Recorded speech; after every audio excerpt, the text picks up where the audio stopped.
Live. What's up, family? If it's your first time checking out the show, let me know what city, what state you're coming in from. If you're outside of the U.S., let me know what country you're representing. Throw up your flag. Family, I need you to smash up the likes, smash up the likes, smash up the likes. Also, if you have not done so already on YouTube, after you subscribe, there's a little bell next to your subscribe button. Go ahead and click that thing right now so you can get your notifications each time I drop a new video like this. That way you'll be in the loop. I'll let a few hundred of y'all come in, then I'm going in. But in the meantime and in between time, I'm going to give some shots out to the early birds to show my appreciation. What's up? What's up, Will Watts? What it do? DeAndre Durham, what's up? What's up? Vic FM, what it do? Rich King George, what's up? What's up? Brooklyn in the house. Greenville, North Carolina. Peace is in this puzzle. Peace in this puzzle. Donna Bell, Cleveland checking in. Yolanda, what's up down the street, Dallas? What it do?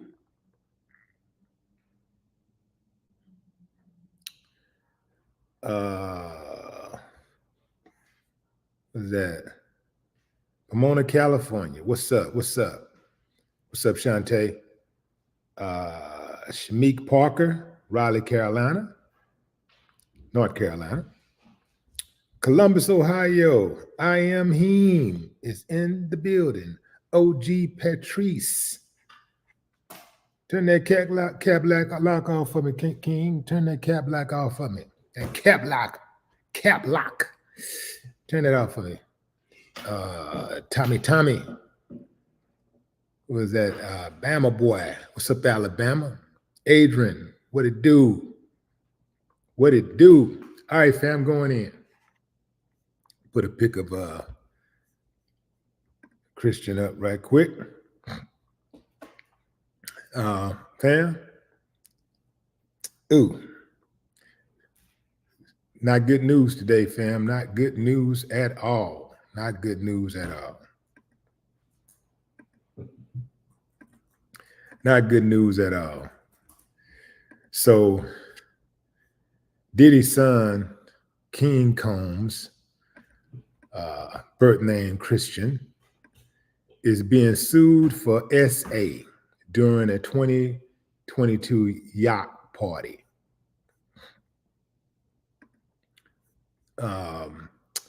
As promised, the lawyer, Tyrone Blackburn guy, he filed the lawsuit. He said it was coming, and it's here.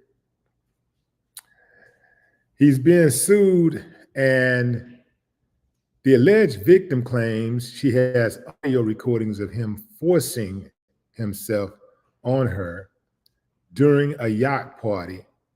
And another accuser, Rodney Jones, that's Lil Rod, y'all, that's the man that claimed that Diddy assaulted him, is involved in this also.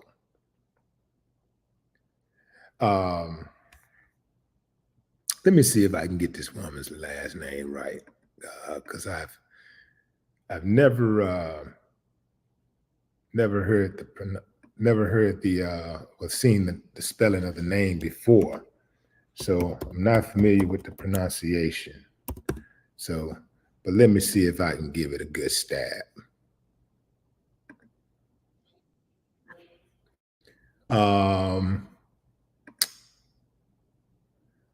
The woman's name is Grace Amarque. That's, if y'all can, Marcaigh, Amarque. She filed the suit against King in LA, alleging she was working as a steward on a yacht she claims that Diddy himself chartered a few days before New Year's Eve in 2022.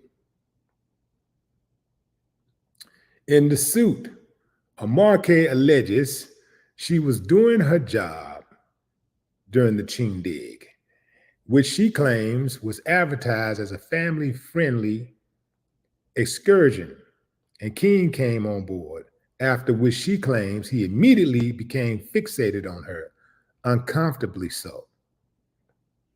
She alleges King had her take a shot of liquor, and she claims she immediately felt something. She became suspicious that it was spiked. But despite that, she was able to tell him to get off of her and leave her alone. She claims King was trying to kiss and grope her despite her protestations.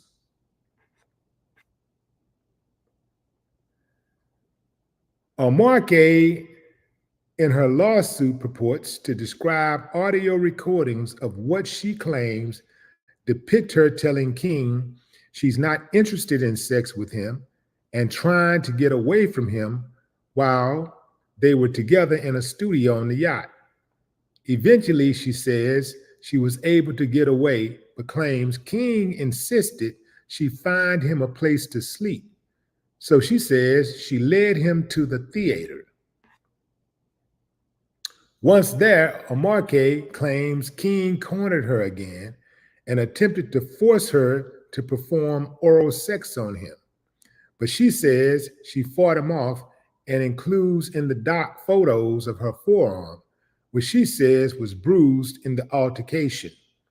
Eventually, Markay says she was able to escape, but claims to have suffered mentally and emotionally ever since. She also claims Rodney Jones, that's Lil Rod, Diddy's formerly hired music producer, who's also suing Diddy, was in the mix for this yacht party. And she's being repped by Tyrone Blackburn, the same lawyer who filed Rodney's lawsuit and other lawsuits for women who are suing Diddy. Diddy is named as a defendant in this lawsuit as well, not surprisingly, accused of being liable for actually chartering the yacht.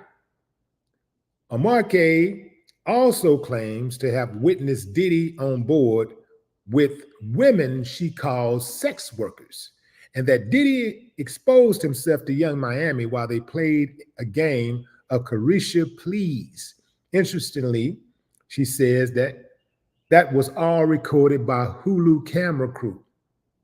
It was all recorded by a Hulu camera crew.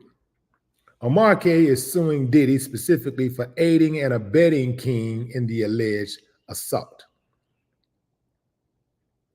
This guy, Tyrone Blackburn, his filing of Markay's suit comes 2 days after he himself got into some legal hot water. He'll have to go before the grievance committee of New York's federal court system for improperly filing cases in federal court to garner media attention, embarrass defendants with salacious allegations, and pressure defendants to quickly settle. Worst case scenario is the committee could recommend he be disbarred. Diddy's attorney, Aaron Dyer, told TMZ, "We have not seen this woman's claim, but I'm sure we can expect the same kind of manufactured lies we've come to expect from Tyrone Blackburn and his clients, just as we saw in Rodney Jones's lawsuit, which has yet to be served," he adds. They learned about the lawsuit the same way anyone hears about Mr. Blackburn's filings, through the media.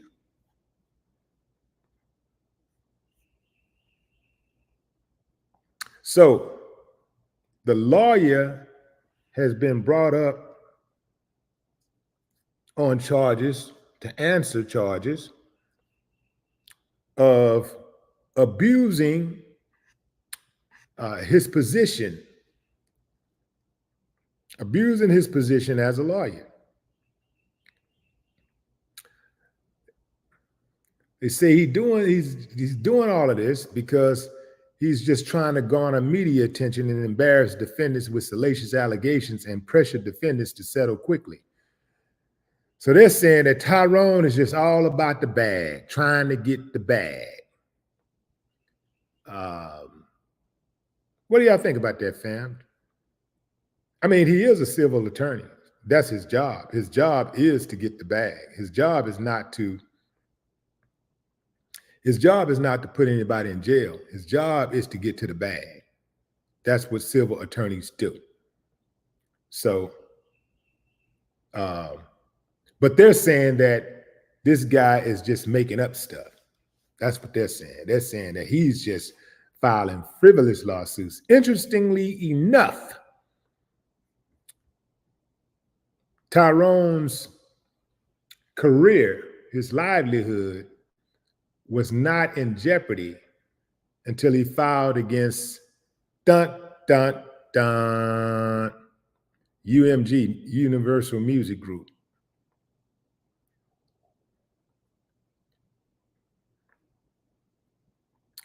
When he put the big boys in the filing, things rapidly changed, and they came for him.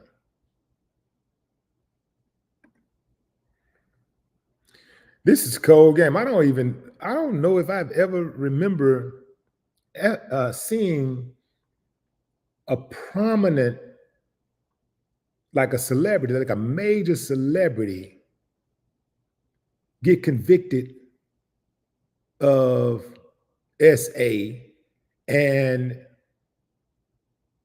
his son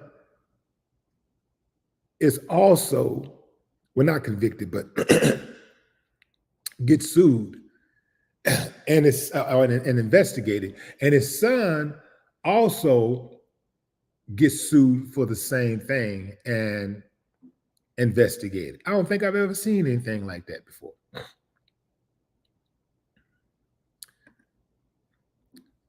Question, family. Do y'all think that this is just a money grab, an attempt to bring a couple of brothers down, successful brothers down? Or do you think that the lawsuits have merit? Give me a thumbs up if you think it's an attempt just to bring a couple of good brothers down. If you think it's just a money grab. Thumbs down if you say, nah, man, I think they got a legitimate case. Let's see what y'all saying.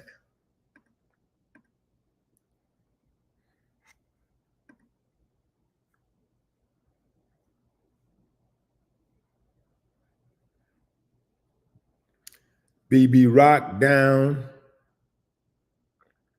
I am him down.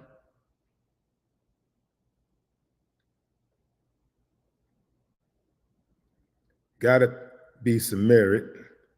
Marcus down. C Wilson down. LM down. Actually, I don't see what LM is. It's just V up. T down. Brenda down. Tay down. Lemon Tea down. Rodney down. Travel down. Cornelius down. Is that the Cornelius Brown? It's the homie? Is that the homie, Brown? I'm gonna take a closer look at that pic.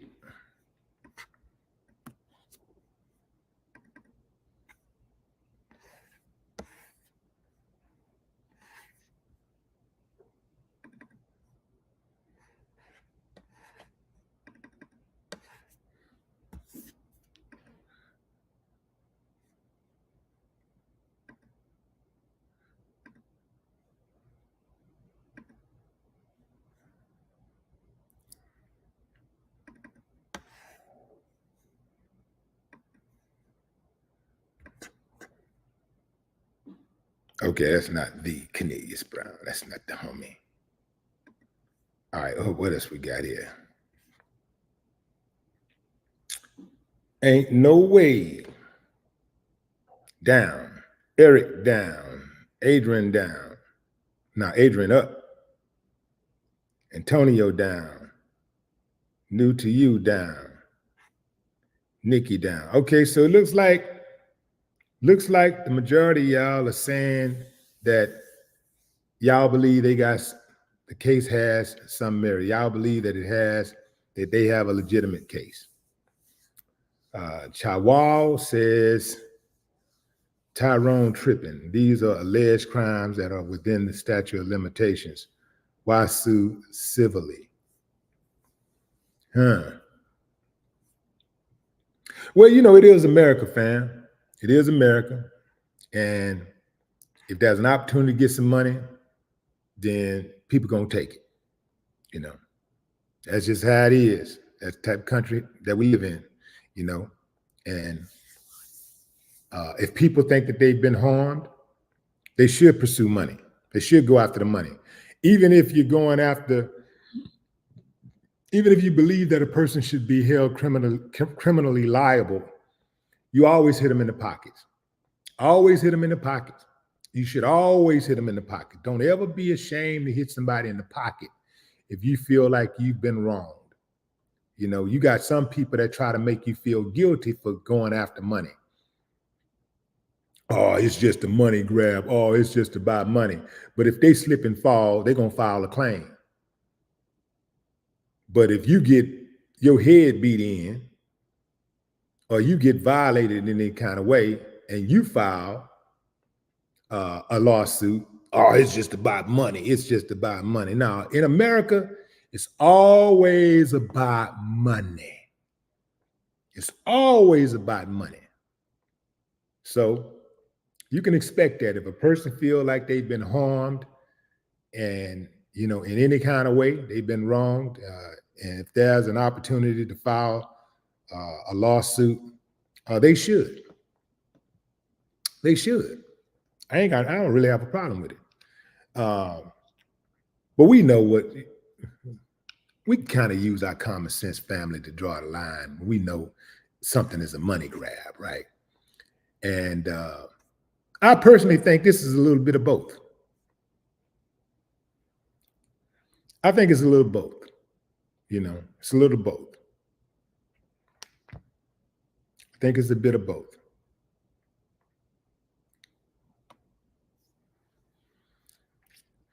Yeah.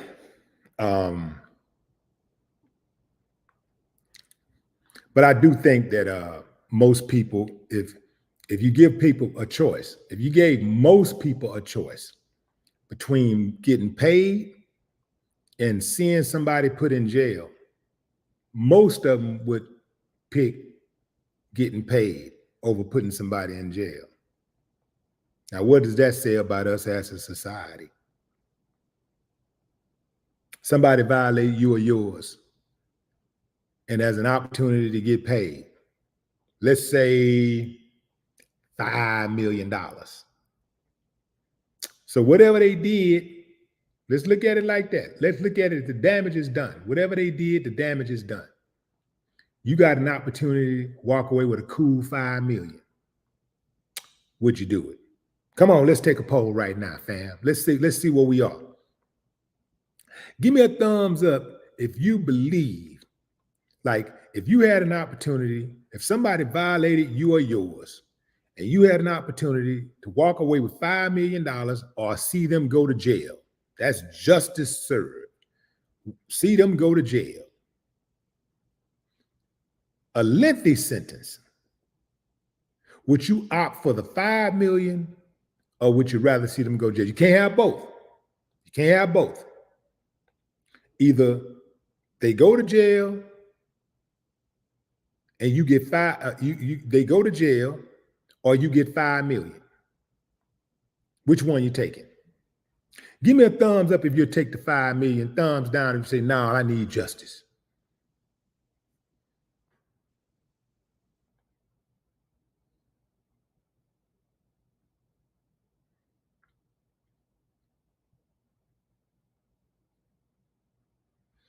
C. Wilson say down. David up. Miss Brown up. Precious down. X-Man up. Talia up. Heem up. Lonnie up. Christina up. No, Christina down. Lonnie up.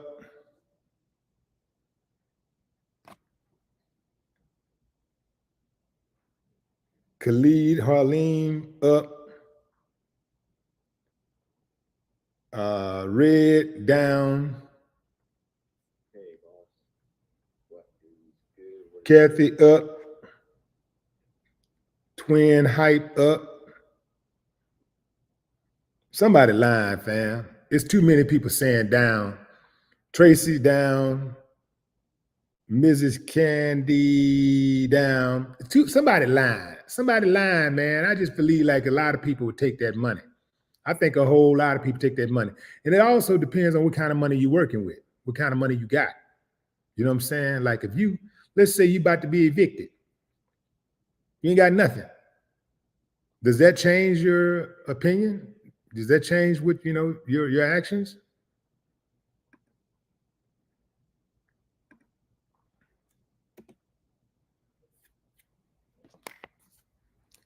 Blake, hey, I'm gonna call you back. I'm live. Hey, Dad, can you really quick on that Mercedes? Can you check the insurance?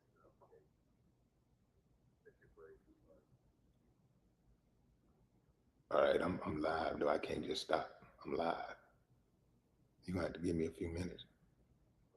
Okay.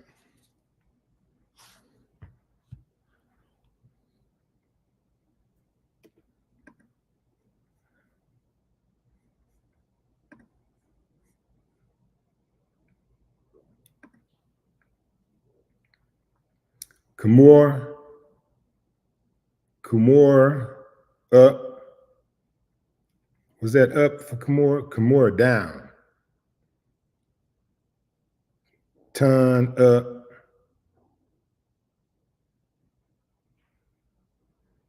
See, Billy got the right idea. I'm taking the money and I'm still going to get justice. If you got to ask me how, you need to get out more. You got to get out more. Yeah. Ain't nothing like some good old justice. Justice denied is one of the greatest travesties ever known to man. Justice must be served. But $5 million, hit him in the pocket, man. Hit him in the pocket.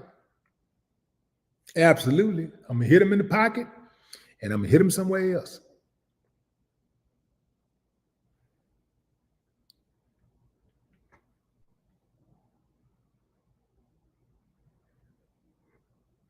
Brandy Nuance, what's up?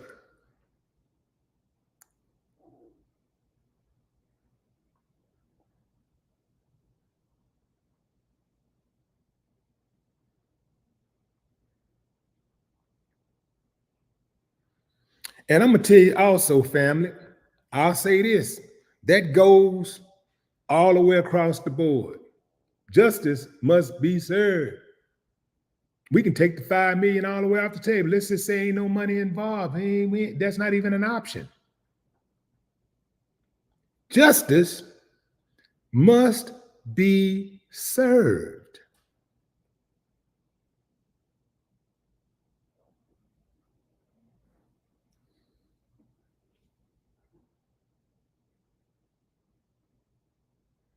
I want to know this, family.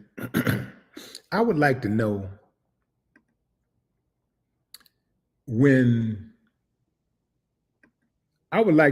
justice is not served, what is the percentage of vigilante justice that's served?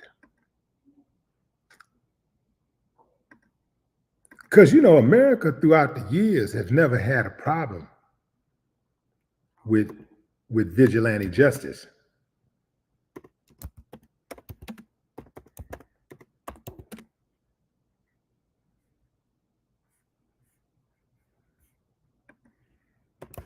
Let's see.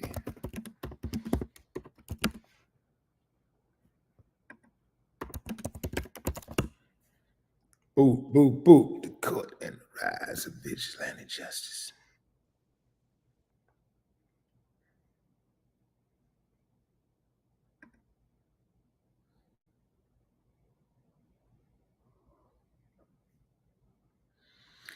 I think about it, family. I couldn't find anything, but if let's explore this. Could justice be served? Could vigilante justice ever work? Has it ever worked? Could it be justified if the authorities are unable to do anything? If the proper authorities who have taken the oath to serve and protect the public, if they fail to give the victims justice,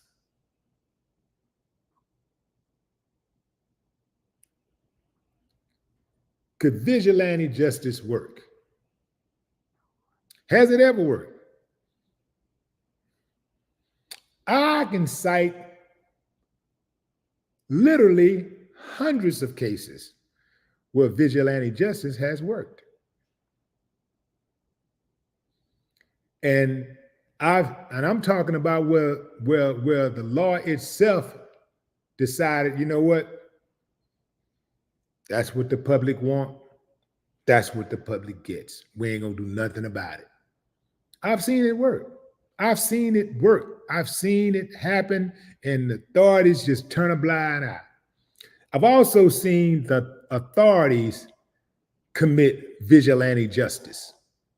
I've seen authorities, when somebody get off with a particular crime or whatever, or somebody get away with a particular wrongdoing, I've seen the authorities become vigilantes and unjustly persecute and prosecute people.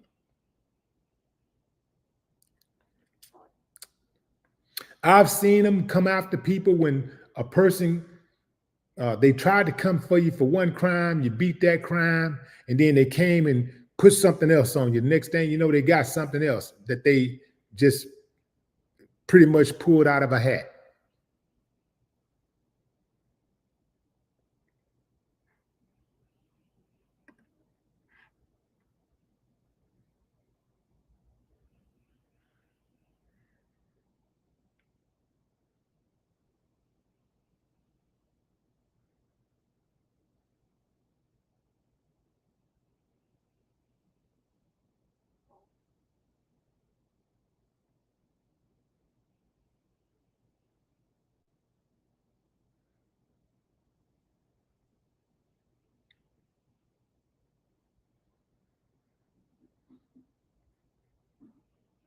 There's been cases where vigilante justice has worked.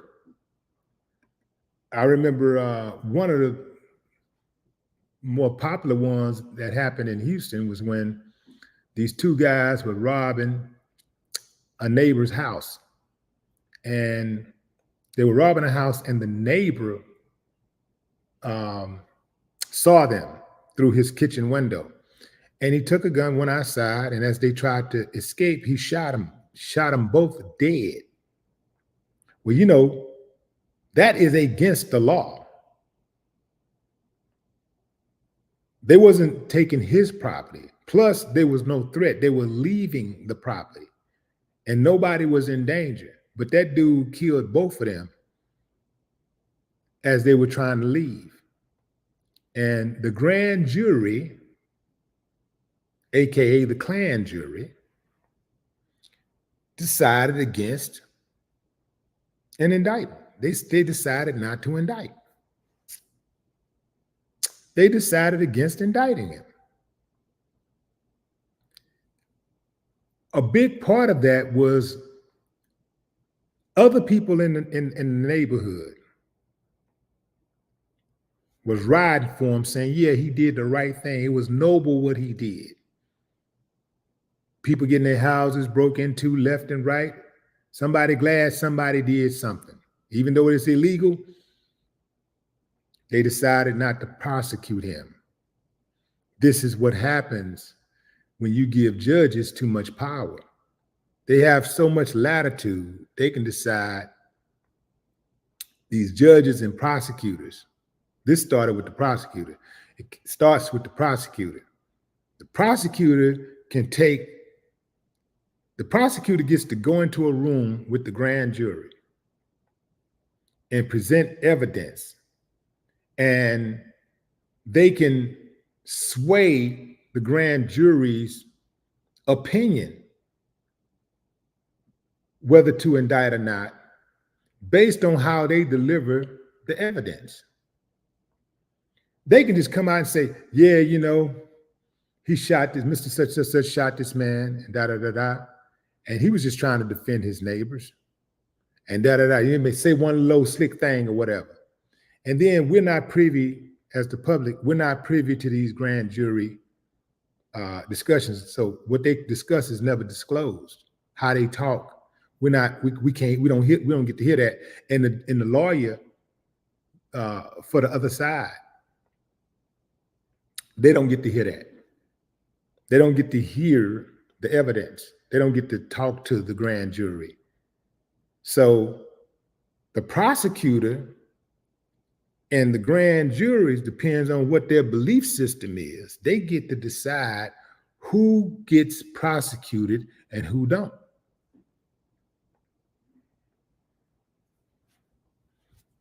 Starting with the DA attorney, starting with the district attorney's office. Let's take this case. We ain't gonna take that case. Let's take this one. Let's not take this. We're gonna present this to the grand jury. And when they present it in a way that's favorable to the prosecution. So if the prosecutor wants to indict, they make a strong case to the grand jury, who is really under the instructions of the prosecution. And the court, all of them work together. You know what I'm talking about.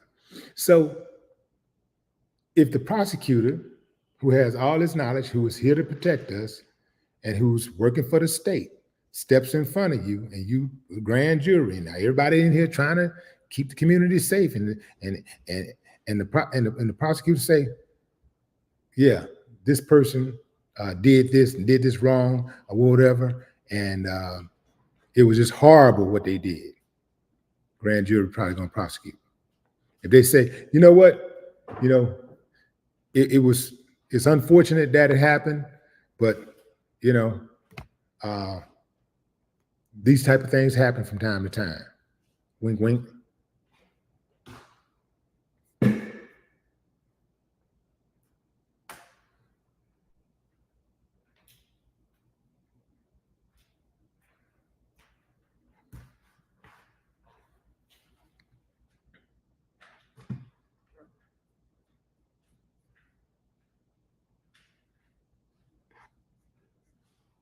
So think about that, family. Think about when a person gets to walk inside of a room with the grand jury. Before they even go in there, they can look at a case. Before they even get to a grand, they can look at a case and decide whether they want to bring it before a grand jury or not. They look at it. Prosecutors say, you know, man, we ain't gonna look at that. We ain't entertaining that at all. Oh, this right here? Yeah, I think we can do this. We want to do this one. Let me put it in front of grand jury. And then sometime, let's say it's a cop, and it's a public outcry, protests going on, riots going on, all kinds of stuff. Well, initially they said, well, we wasn't gonna put it before a grand jury, but since y'all doing all this damn hooping and hollering, we're gonna go ahead on and put it against. We're going to put it before a grand jury, and we'll let the grand jury decide. This way they get to absolve themselves from any type of criticism. They can say, well, we did our job. We brought it to the grand jury, and the grand jury rejected it. Because they'll go in and they'll sway the grand jury's decision in a way that's agreeable to them, whatever their position is. I mean, it's a cold game, man. It's a cold game. So when you start talking about who's being prosecuted and who's not, who's going to jail and who's not, you got to remember who's actually making the decision in the first place, who that person is making the decision in the first place. Who are they? What's their background? What are their likes and dislikes? What are their implicit biases?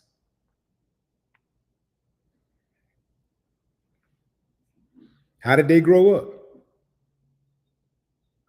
Do they like people who don't look like them? Who are of a specific hue?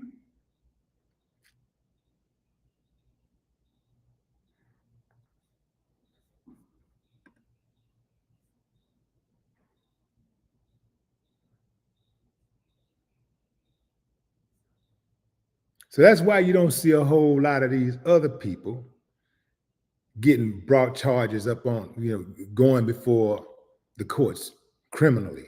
Because they'll just say, you know what? We ain't gonna work with that. We ain't gonna even bring that. I ain't taking that to no grand jury. I'm not doing that. When the prosecution don't want to prosecute, when they favor people that they don't want to prosecute, initially they'll just say, you know what? We're not prosecuting, and that's the end of that. But if there's an outcry, an overwhelming outcry to prosecute, to indict, then to cover their ASS, they'll take it before a grand jury, and they'll let the grand jury decide with influence by them how they deliver the evidence. So imagine being in a courtroom. Imagine going into a courtroom and somebody accusing you of something. And you get to tell your side of the story, but they don't get to tell their side of the story. Like the jury and the judge don't get to hear your side. They only hear one side of the story. That's how it is when the prosecution go before the grand jury. They only hear one side of the story, the side that the prosecution wants to tell. That's it.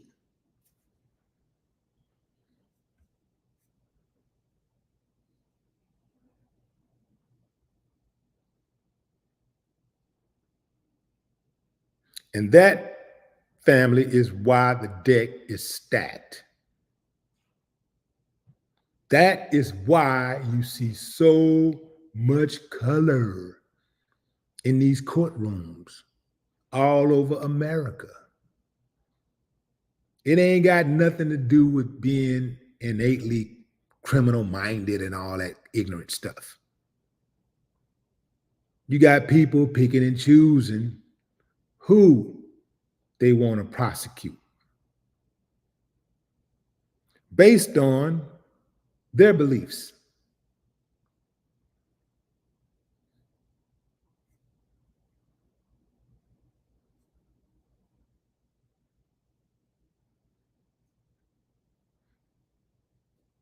Jonathan Major should have never been prosecuted. He should have never been prosecuted. The evidence was overwhelmingly in his favor. And they still prosecuted him and convicted him.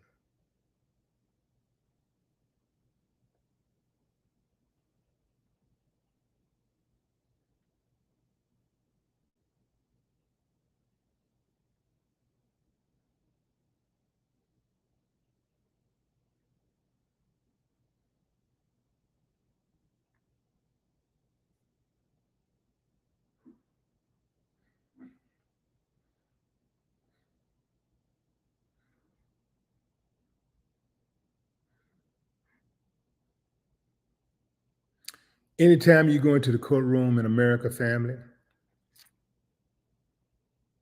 and you got that there on you, you better fight it like a murder case. Look, if I get a ticket, if I get a traffic ticket, I'm fighting it like a murder case. I'm serious. I'm fighting it like a murder case. My driving record been clean since the early 90s. I ain't got nothing on my record. I'll fight a traffic ticket like a murder case. Now, I don't want it on my record because they're going to use it against you. Look up on the screen and use it against you. Think about what I'm saying.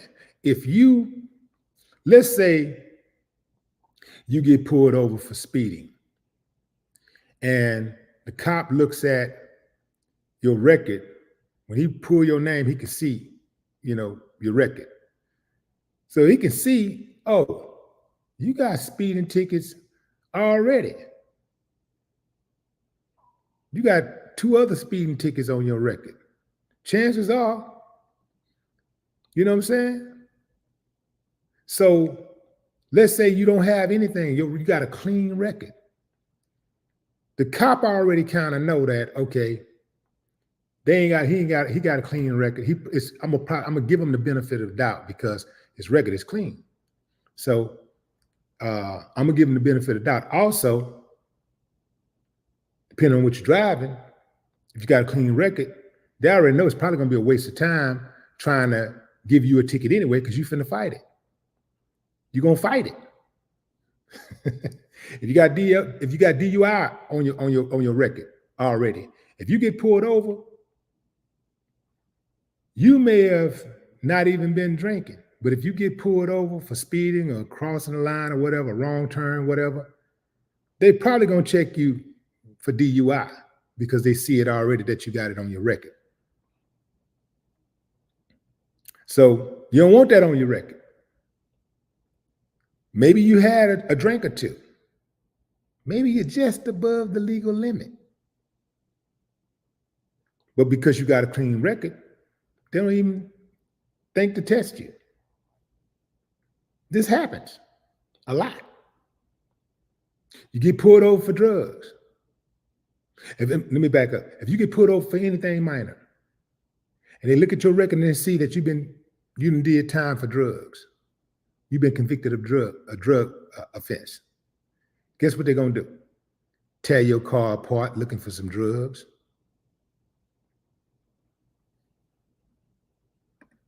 You don't want it on your record. Don't get it on your record.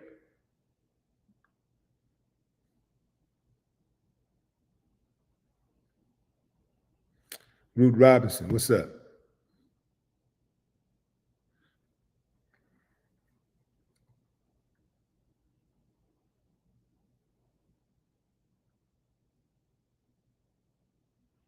Black Lion Supreme. Ashley Patterson. What it do? All right, fam. I think that's my time. Let me check a couple spots right here, make sure I'm not missing anything. What's up, Joseph Inegbu? Joseph Unegbu. I think that's it. Checking in from the UK. What it do?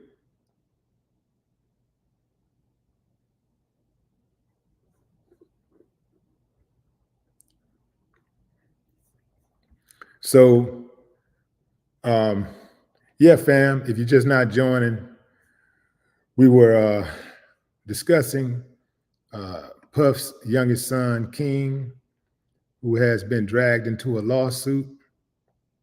A woman alleged that he assaulted her, essayed her on a yacht back in 2022, and that Lil Rod, a guy that's been named that has named Diddy in a lawsuit, was also on that yacht. And the plot thickens, family. The plot thickens. That's a cold game right there, man. Father and son going through something like this. One thing, the father going through something like that, but the father and son, ooh-wee, man. This is a roller coaster ride.